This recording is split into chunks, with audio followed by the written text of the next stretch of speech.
Welcome to the No Limit Selling Podcast, where industry leaders share their advice on how you can become better, stronger, faster. Hey, everybody. Welcome to the show. Today, we're going to talk branding. The first thing that comes to mind when we talk about branding is cows and hot metal, and that isn't exactly it.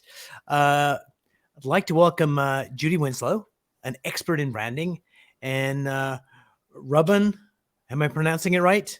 Ruben. Ruben, there we go. See, branding already. I kind of messed it up. Okay. From Malaysia. And branding is Okay. international. It's very much, how do we connect with our customers? And I think the first place to start off is a brief introduction of Ruben. Who are you and why are you here? And then we'll go to Judy and then we'll talk about branding. Okay, awesome. So my name is Ruben and I'm from Malaysia. So I'm a brand strategist and a brand designer. I'm in the field for the past 10 years. So initially I worked as a genetic engineer. So and then the lab field and everything gave me like a lot of torturous moments. So what I did was I wanted to start my own business. So that was about 6 years ago. I opened up an agency, like it's a commission-based agency for tuitions, like connecting the teacher and the students. And then that was my moment of understanding about social media marketing, the website, SEO, and how important that I need to have my brand and everything. So I was working towards it, but I didn't have enough experience because all that I was doing is about uh, putting social media posts and looking for likes. That was the very basic kind. When you start a website, that's where you will be like doing about marketing. And when you are a one man show, that's what you'll be like doing. And then I thought that I needed more experience. So what I did was I got an opportunity to do a master's in Chicago. So I completed my MBA and I worked there as a brand strategist for a company called Genesis Marketing. And then after that, I came back to Malaysia and I got another job opportunity as associate director at a marketing firm. And that was my turning point where I learned a lot about the differences between marketing and branding. Because all this while I was thinking that branding is actually marketing, and both are actually, if you do this, that means that you're doing that as well. So when I go to that role, I got to know that there's a lot of separate branches were there. So I was in charge of each and every department. So I got to learn a lot of things.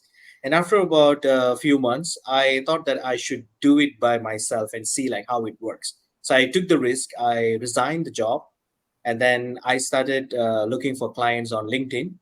And I started to give all those information about brandings that were not very mainstream, but teach people exactly like if your brand is like this, where you need to change, what color that you need to do, and what word that you need. I took the risk of Brilliant. confronting the other brands.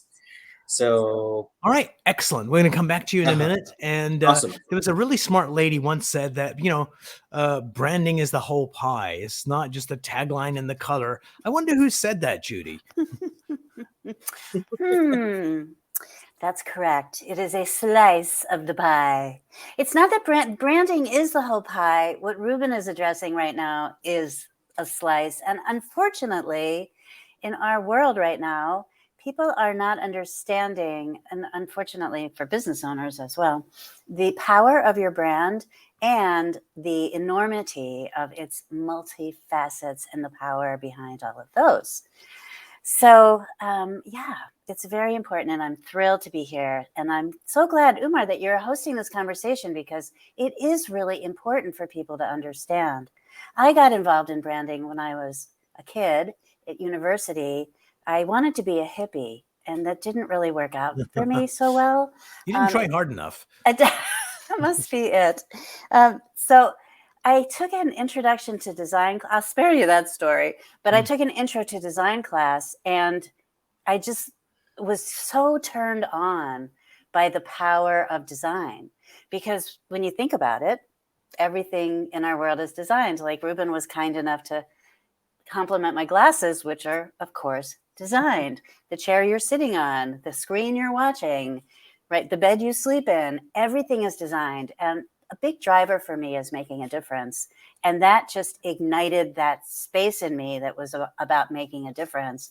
And I was so excited that I switched my focus. I pivoted, as they say now, and I changed to getting involved in graphic design.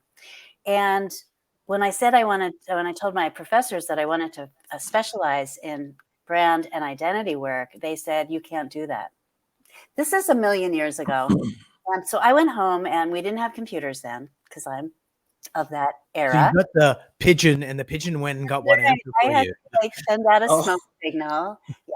Anyway, I found a company in London that still exists today, and it's a preeminent company called Pentagram. And of course, they were doing brand identity work. And I came back to school and said, "These guys are doing it, and I'm going to do it too." And so that's how I started. I went on to become a award-winning brand designer. But then that led me into, I'm really interested in business, and I find business fascinating. And I would consult with companies about their brand, only to discover that they had all these other sort of loose ends and loops that were not closed, they weren't understanding, connecting the dots between what we were talking about and how I could basically visual branding and designing collateral material or anything beyond your logo is basically, to me, a manifestation of a verbal or image or vision or idea that we then, as designers, synthesize down into something that's called a graphic.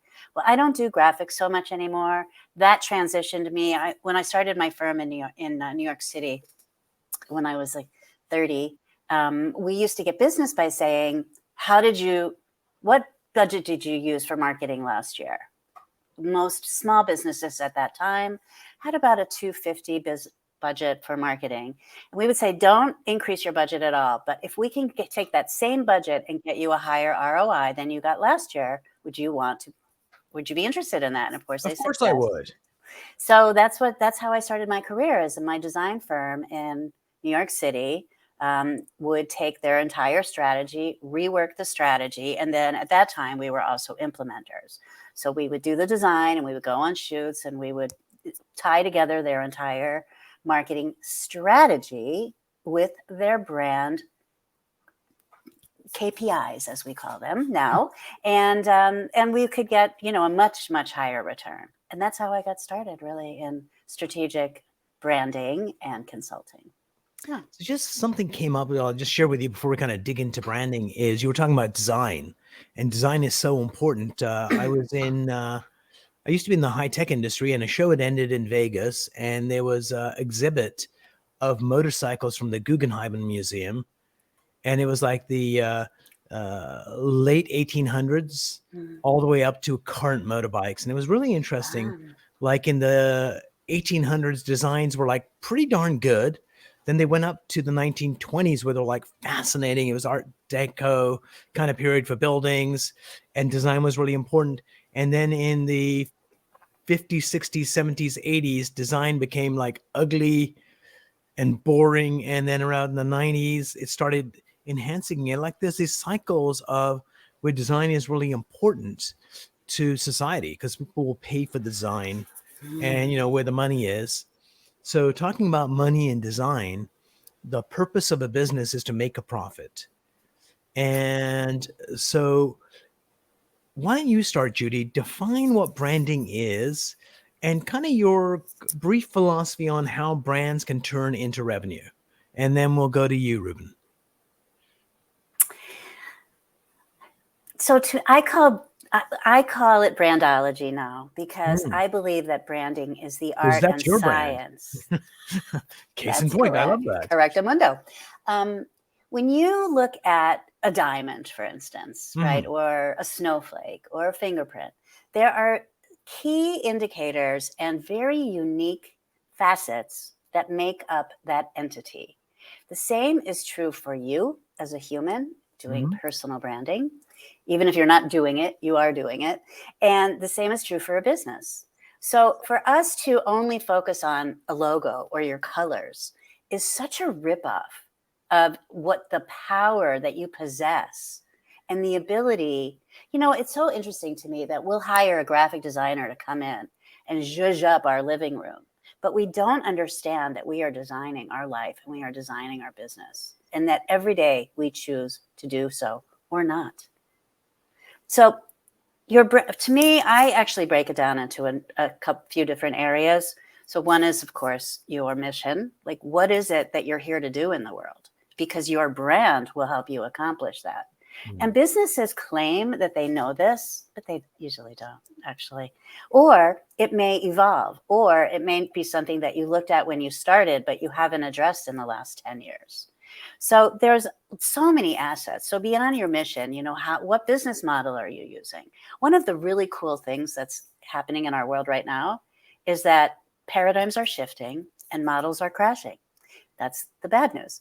But the good news is we are recreating and reinvigorating business models to be much more powerful and much more of today's needs.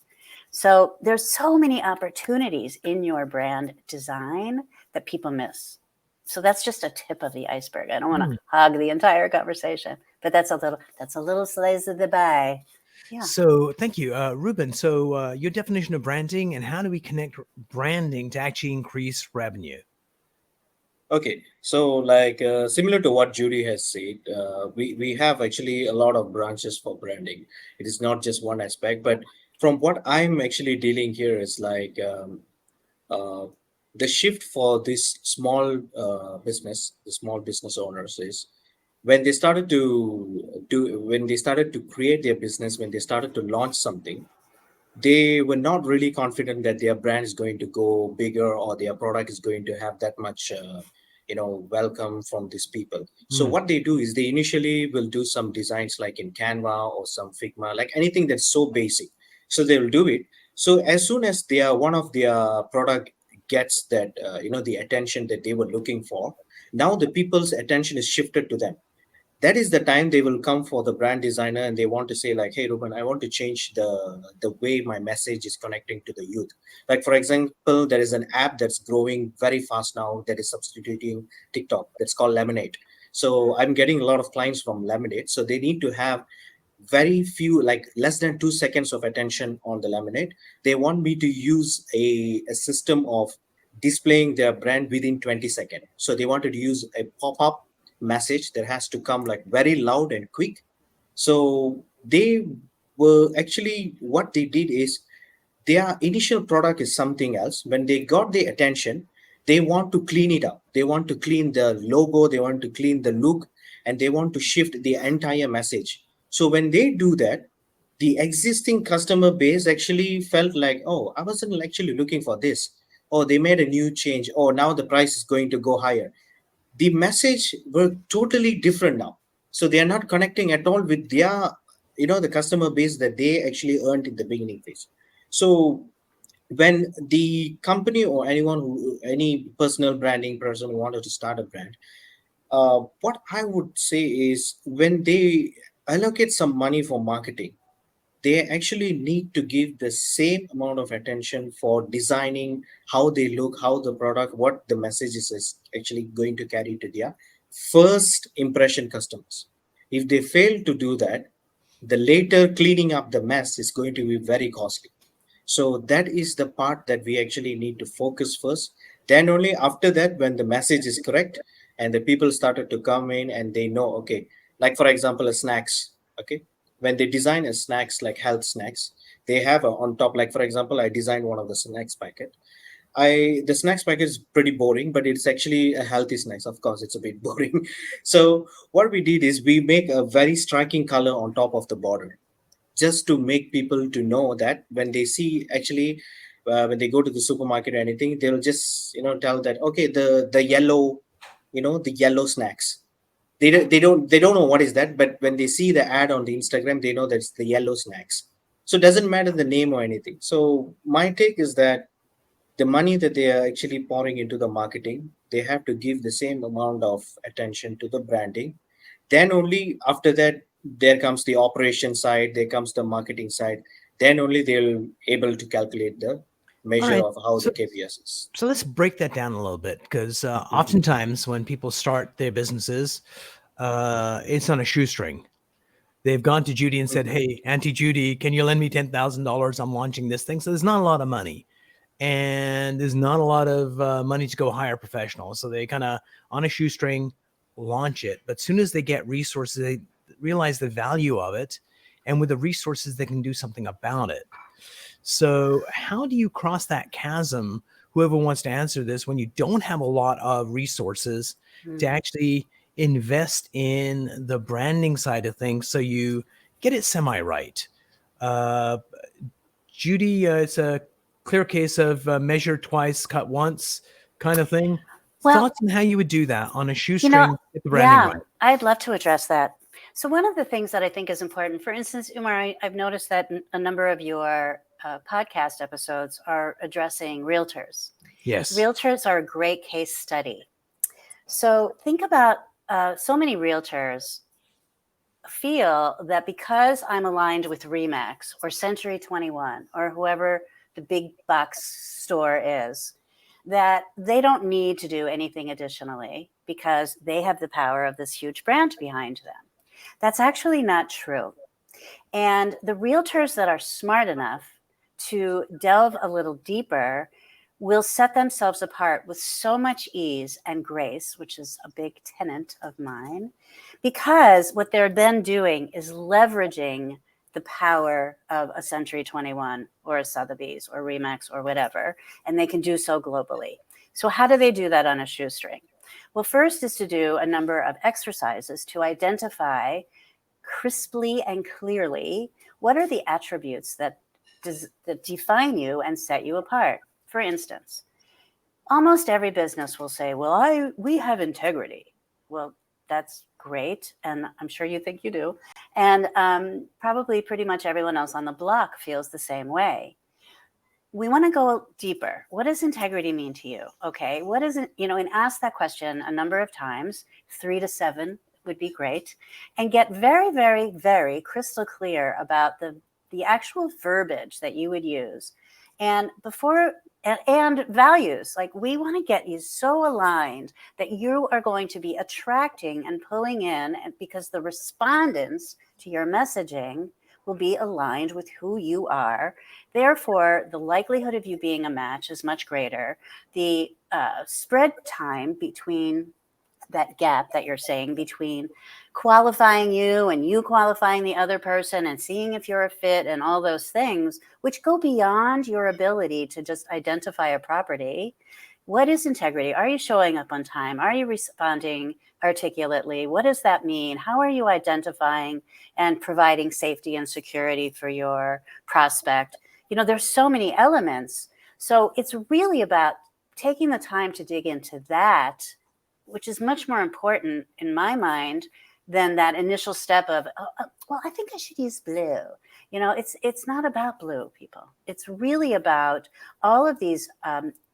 When you think about a brand and a design, it is a non-verbal cue. So there are so many non-verbal cues that start to appear. But if you don't have someone that is a specialist like Ruben and I, then you're sort of operating in the dark. Whereas we can take you by the hand and show you how to walk through this process. I call it your brand the soul of your business, because it's the opportunity to take who you are, what you believe, and how you are doing business, and then manifesting that into real life. And it literally affects everything. But it also shows you the way with ease to generate a brand plan that can take you forward down this path to success.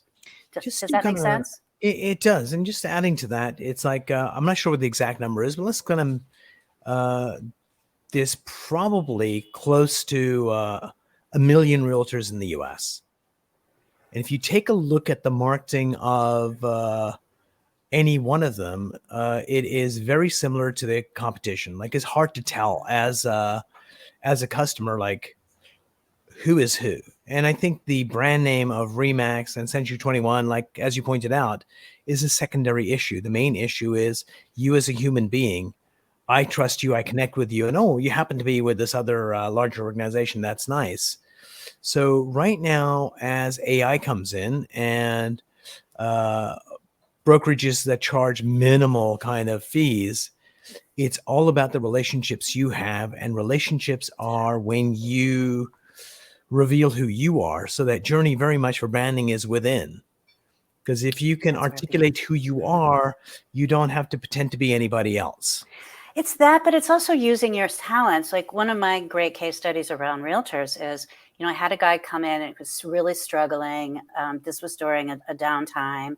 And we identified exactly where his skill set was most useful, what he enjoyed most, who he enjoyed, his, as we call it, an avatar. But who do you love working with? Who have you had great results with?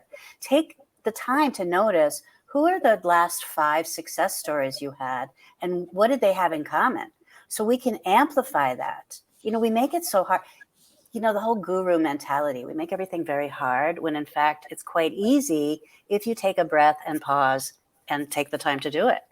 So Yeah. this guy went from, being on anxiety meds and he couldn't conceive and his wife was freaking out. They were having problems with their relationship and he did so well. He went out and opened his own office.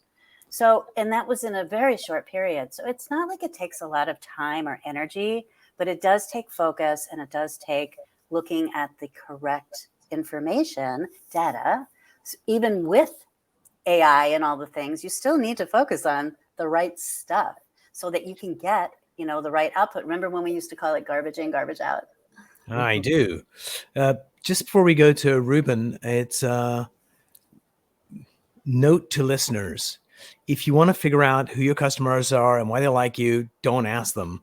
Get somebody you trust to do the interview for you, because people will be a lot more, they'll ask better questions and the respondents will be a lot more clear with their feedback. And because oftentimes, gee shucks, I did that. It's like, get somebody that goes, what did you value most about working with Ruben? And how is that different? And so give your friend something to do. Ruben, your thoughts on how you can actually get the right branding on a shoestring. Okay, so my take is like there's one important thing that I need to mention here. It's we are in the gig economy now, so we are now in the creator economy is booming, and as soon after the post pandemic, we can see like a lot of like the 30ish, 40ish, they were like so passionate about starting their brand, like jewelry, anything as small and as going to the personal brand, like what Omar is actually doing. When they actually wanted to go into the business, they wanted to get into sell something. They actually didn't get like the proper kind of information about branding, so they were actually thinking about, let me straight away go and sell first, or maybe if I wanted to have an identity for my business, I can just hire any the College kid. logo designer, Yeah. any logo designer, any of the the guys on the Fiverr, like they'll do it for $5. So they are graphic designers, and brand designers are so much different from graphic designers. Like, I mean, I'm saying about someone who only do the graphic designing, like what Judy actually mentioned. It's about the pathway, it's about the journey that you walk through. It's not about when your product is like, for example, let's say this mouse. Okay, when this mouse, let's say 100 units is being produced, 100 people purchase this mouse, this mouse will have 100 brands. What I mean is each and every one of the person who buy this mouse will have their own opinion on it. The shape, the agronomical shape, how good I feel when I hold it, the color, the and then some aspect of the customer service and all the other marketing aspects will come.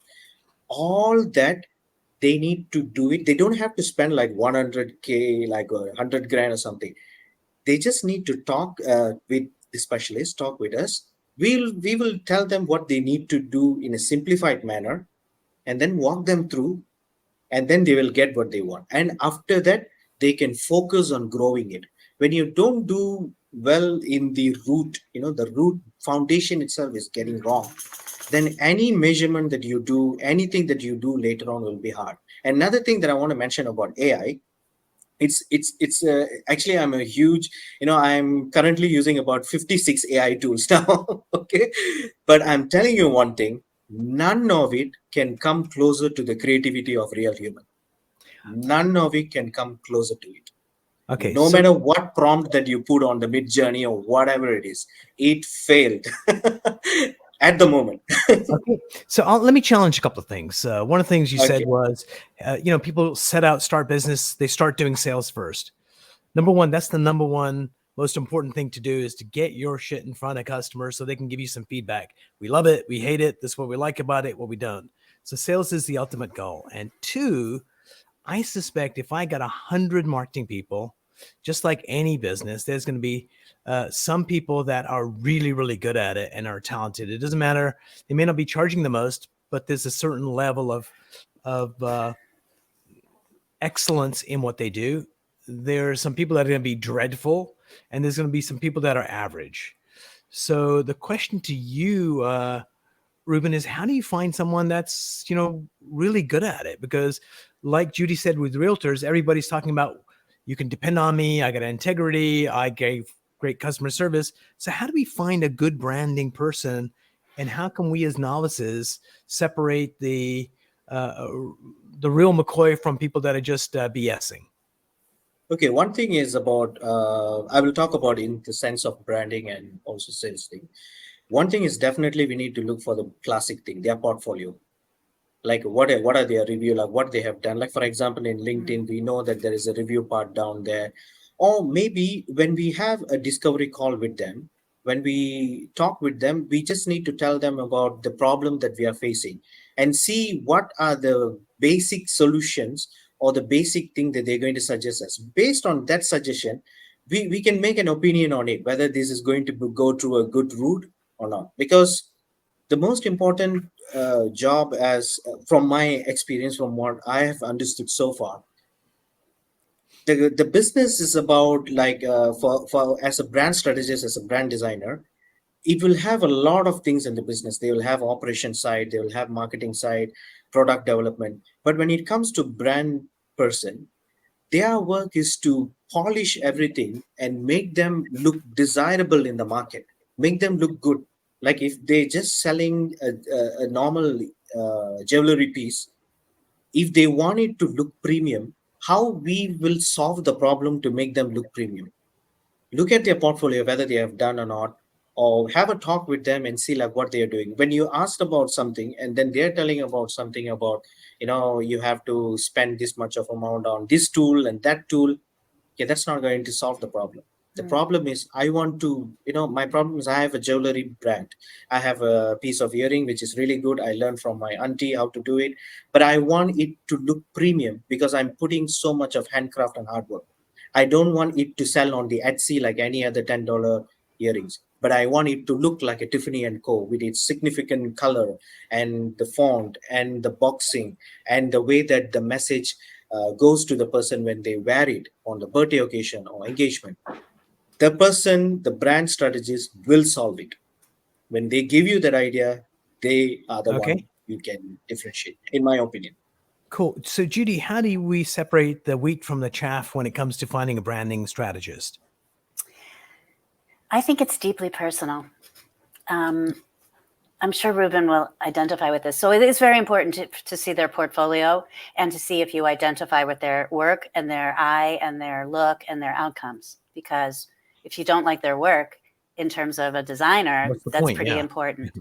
Beyond that, and assuming that you are a fit, when you're working with strategy and a long-term relationship that's going to take you from 0 to 100 or from 6 figures to 8 figures, it's very, very critical that you are a personality fit. I've always considered this journey to be extremely intimate, that we both need to be, that all parties need to be very vulnerable. Success is a team sport. So for me, I am not like over here doing the do. We are in this game together, and that's where the strength comes from. So, for instance, just earlier, just to throw this out, you mentioned don't you ask people, what do you like about me? So, for instance, one of the things I do with clients is I have an exercise called the power of two. And in writing, we will submit to a number of different people, to friends, to colleagues, to clients, to vendors, a bunch of twos, as you might imagine. and ask them specifically to use verbiage of how they would describe you. And you can see patterns. You'll see there's so many ways to uncover and reveal items that are important to this work.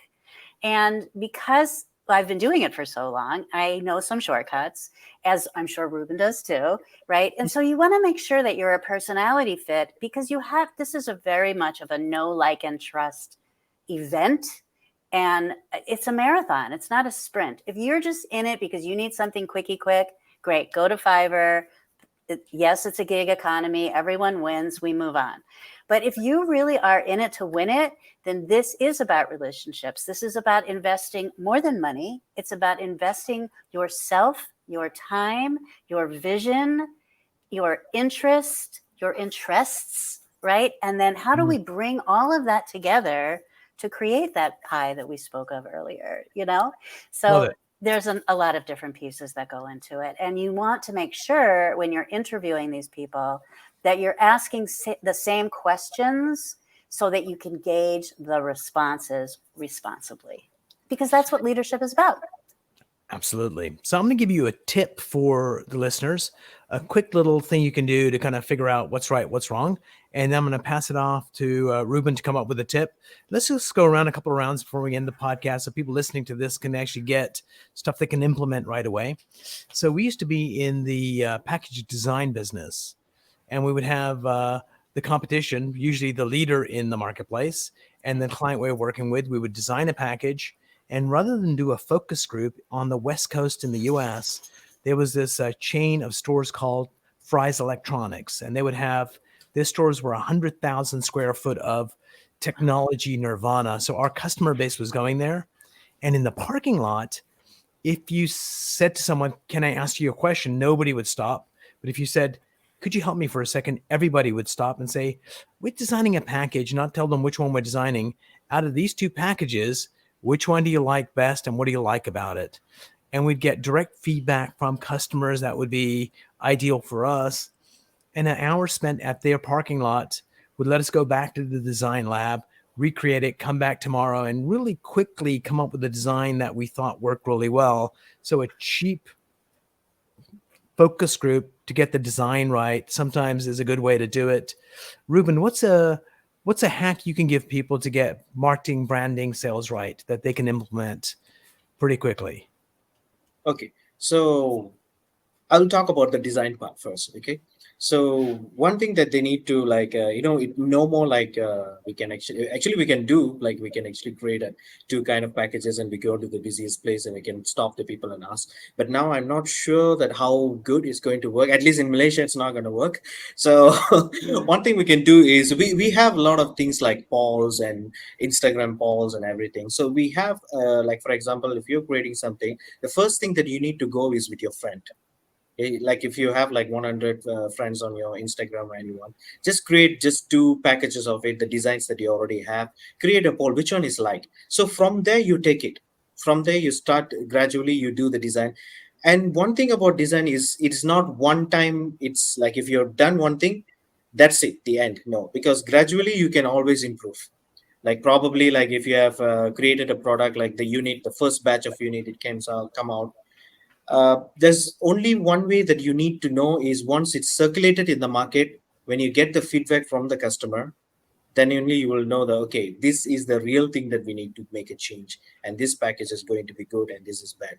And this marketing strategy is working. And we might be targeting someone who's like 17-year-old, 18-year-old, but it turns out to be someone who's 35, someone who's is like working, maybe they're taking a bus to go to work or taking train. They are the one interested in the product. So we never know, things can actually change. So from there you can make the adjustment later on. And of course you can do this through the pilot scale. There's a lot of way now, like in a pilot scale you can actually create something, circulate it first, see how it works. That is the original classic method to identify. There are a lot of way that in the past 5-6 years people have actually created, like you create a pot, you hired some marketing friends or marketing people on the LinkedIn, create a WhatsApp group, and then you push the product and get their review. But in my opinion, even if it is 2 3 reviews, it will be so much confusing to make a changes. How about if you get 100 reviews to make a change? Which one you're going to follow? So my Depends best how take attractive is, they are. If they're attractive people, we go with them.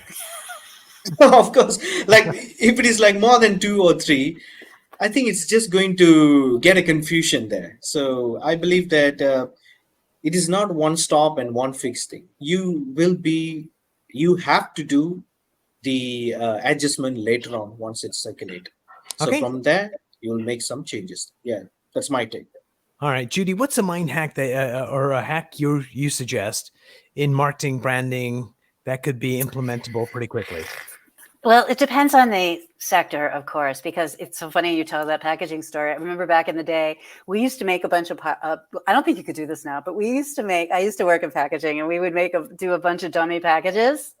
And then we would go into a store, stealth, of course, and we would take up some shelf space, like literally put it on the shelf and see, if people's eyes went to it or their hands I went love to it, that. and literally what the shelf appeal was. But I don't know if you could get away with that now because there's cameras everywhere. So that's Cameras, really yeah. funny. Wow. We're in a different I world was like, now, right? what? But we Okay. used to totally do that. Okay. Yeah, and it's fun. It's so fun to make all those dummy packages. It's just a All hoot. you need to do is just get Ruben to go to the other side of the store and fake a spleen attack. Oh. When the attention is over there, you go. Diversion. You can be my diversion. All It right, really so depends on what sector we're in, but what I like, it depends on where we are in the business cycle as well. If Mhm. we're talking about a startup, completely different than we're talking about somebody who's been through 3 or 4 years and is a more seasoned leader, because then they have data. But what I really like to look at is, it made me think of how Bumble got started. I believe in micro marketing. So if you can define who your market is, your avatar, and then go find them and test it and make sure it's correct. Because you may think it's college kids, but it may be kids, people who are just out of university, or maybe the 30 somethings or whatever. So first we have to figure out who are our people. So there's a number of steps to that. And then if you think you know who your people are, then it's time to do some micro marketing. And that is to get knee deep. Like, the parking lot is a great idea because you are then you don't have to look too far for your people. They're coming to you. So that's really what you want to do, whether it's through a party, you go to a bar, it just depends on what the item is that we're marketing and then how we're going to do outreach. But you want to spend the least to collect the most data to make the most informed decisions for any piece of the roadmap, whether it's your model, how you're going to monetize, how you're going to market, what's your message. I think there's a lot of different elements that we're going to be playing with. Yeah. Brilliant. I used to have a boss that before we built a product, because when you're building something that's a physical thing in electronics, it's an expensive endeavor. So we would create a brochure of this product that did not exist and go pitch to our customers. Right. And if there was a lot of, nah, I don't think so, then we just killed the idea. Right. And if it was like when's it being launched? When can I order one? And you said something else so important that just makes me crazy. So I have a client right now that I'm speaking to, a prospect, I guess I should say. And I'm so juiced up because it's a really wacky category, but they so need me. And it's just like, you guys, everybody in their category is like, seriously, they are so the same. It's scary. It's bizarre. So the whole ticketing about branding is great brands stand out. If you think about nothing else that you heard today, then marry this conversation of great brands stand out with some of what you've heard from Ruben regarding your visuals, and hold on to that, because being the same is not a ticket to success. You have to have the audacity to be authentic and to do you and to find that little special something, your special sauce that makes you stand out. And then you're going to amplify it like nobody's business. And you can do that on a shoestring, or you can do it with $1 trillion. But just do it. And don't be like everyone else. Please, please don't be like everyone else. Brilliant. Ruben, one last word. What's a book you recommend on marketing that people can, or branding, and how can people get a hold of you? Okay. One thing that I wanted to say is it's not about the book. I would love to suggest people to go to YouTube and watch everything that related to branding strategy, like especially for Chris Do. He's one of the, someone who boldly talk about branding. And Martin Newer, he's actually someone who talks a lot about branding as well. So my take is, apart from just a book, and I want you to get to know the latest thing that's happening right now to keep up with the pace. And on YouTube, people are fighting each other to tell you how, what is the latest update, what is the algorithm changes happening. Oh my god, there was like almost like every thumbnail on YouTube, there'll be like people, oh my god, YouTube changed this yesterday, oh Instagram changed this yesterday, oh this brand sold this much of unit yesterday. So keeping up with the trend is very important. Books, there will be a lot of books, there's a lot of writers out there Mm. on branding, and they all are Mm. exceptionally good. I'm not going to say this one is great, this one is bad, Okay. no. And But Ruben, for the just late before you introduce yourself, you were talking about YouTube. There was like a really good video you did where you went to a store and got some kind of chip packaging, and yes, rather than it's like getting trend torment on my people, Instagram now. yeah, instead of like tormenting people with what you did to change it, it was like a really nice minute and a half video. You went, here's the package. We just saw you working a little bit, and then the before and Yeah. after and what you designed, and what you designed was really, really good. So that's like an evergreen kind of thing. So it's not the latest thing, but it really highlighted what you can do. And more importantly, it let people realize what they can do themselves, that you don't have to be uh, so caught up in this is really complicated. Of course, I want them to hire you. And where can they find you? Okay. So one thing is, of course, like they can actually find me on the Instagram, because my name just Ruben. When you pop it up, it will just come out. And I always attach myself to Ruben branding, the hashtag. So when they click it, the hashtag always will connect me to my videos. And for that kind of things, the one that I mentioned about the trending, the latest things, that was actually my format of displaying my portfolio. Mm, I don't use Instagram to get clients. No, not at all. Instagram and TikTok and Lemonade and LinkedIn are just my portfolio for the people to check my background, like what you did just now. You check my nice. background. But the real client is, I do the cold calling, the check, talk with them, sit them, and then get the big project. And that is my professional. That's my job there. So this one is on only about portfolio, and we need something like trendy to push us out to see. So that's why I recommend watch YouTube videos and watch all those people who are fighting there, because everyone who's fighting, they're fighting for an attention, but actually they're giving us a lot of good tips. So to the our audience who are actually listening to this, just type in branding strategy, branding tip. There will be 10 videos who just uploaded like yesterday, and in that 10 videos, maybe 9 out of the 10 will be normal tips or something that has already been classically people discussed, but one will be something very unique, and you can just pick it up, test it for 3 months and see how it works for you. 3 months is very important, because you shouldn't do it just for 1 or 2 days. 3 months, the 90-day program, like what we do in the workplace and all. So test it out and see how it gives you the result, and then you Brilliant. will form your own style. All right. Excellent, Mm. Ruben. Judy, what's something you recommend, and how can people get a hold of you? Well, there's a lot to recommend, so it is challenging. And I can't imagine most people will bother to read this, but one of my favorite books, that's what I was looking for. I wanted to make sure I got it right. It's by the guy, there's a design firm, and it's amazing design. I'm such a geek. Sorry, geeking out here. This is a geek out moment. His name is Tim Brown, and he runs IDEO, which is one of the Oh, yeah. foremost design They Oh, work branding with firms in Apple the and a bunch world. of Yeah. people. Yep. And he has a book called Change by Design. And I forget the subtitle. Read It's it. It's so pretty good. cool. Isn't Mm. it a great? So people, one of the things, and we didn't even get to talk about this, is there is a whole genre and a whole space called design thinking. And really that's what we've been talking about today, is how do you think? Because design is used to solve problems. Ruben and I, and you too, Umar, I'm sure, we are all about creating solutions and designing solutions. But first we have to identify the right problem. So anyway, I could go on and on, but a lot of it is around that. For people looking for me, I'm on LinkedIn. I am under J Wins, CEO Pro. Oh, I love it. That's how I go by on LinkedIn. I'm on Instagram. I'm not a big salesperson on any of this stuff. I'm also on Facebook, but it's really for me more about sharing my values and a point of view. And it speaks back to relating, like who relates to you, who gets you, who finds you fascinating and interesting and fun, and what are all the aspects of you, so that when we do come together for the call that Ruben is speaking about, we already have this sort of baseline that we're operating from, and we're stepping into a space of just passion and purpose and the intention to grow your business, because that's what I'm here for. 50% of small businesses are failing, and that is not okay. It's not necessary, and that is my personal mission, is to change that.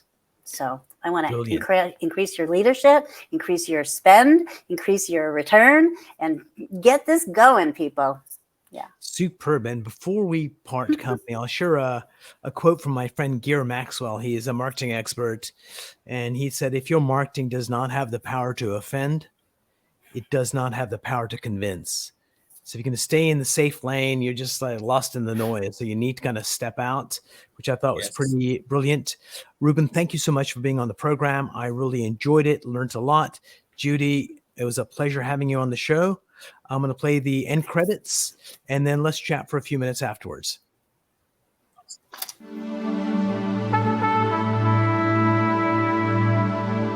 If you enjoyed this episode, please go to iTunes and leave a 5-star rating. And if you're looking for more tools, go to my website at nolimitselling.com. I've got a free mind training course there that's going to teach you some insights from the world of neuro-linguistic programming, and that is the fastest way to get better results. So, Judy, what did you like about the interview? What could have been better? Well, I really liked dancing with you kids. That was very fun. It's great to meet you, Ruben. Ruben, we should talk. Thanks. I have some people in Malaysia. Awesome. What could be better? I don't know. I really like your episodes, Umar. I've listened to a couple, and I think that your style is lovely and informative. So I don't know what you could have done better. I have to think about that. Cool. Ruben, any suggestions? What did you like? What could be better? Okay, I actually thank you first, Omar, for inviting me. And to be honest, there's a few podcasts that actually have been invited. Everything is like the questions will be like, if they ask the first question, usually with like 5 questions, when they ask first question, the first 3 will be always will have the same answer, but you were very careful in asking the question which will have different answers. So I would suggest you to maintain that, because when you ask the second question, it is nothing related to the first one. I didn't even mention, even Judy didn't mention, like I said before, there's no word like that came on. So that is the part that I want you to actually continue. Nice. Continue. Brilliant. And if you guys can think of anybody else that would be good on the show on leadership, generating leads, marketing, or sales, please think about that, and we'll reach out and get some recommendations. Sure. Cool. Awesome. Yeah, I do know people. And do you guys have LinkedIn? Can I just add you guys on LinkedIn? I know I wanted to add you Very too, but cool. it was so I was like, God, I'm being so rude. I'm doing this in the middle of the show. Sure, no problem. So Judy, let me. I'm Judy Wins on LinkedIn. I'm pretty sure. Judy, and then Wins. WINS, just part of my name.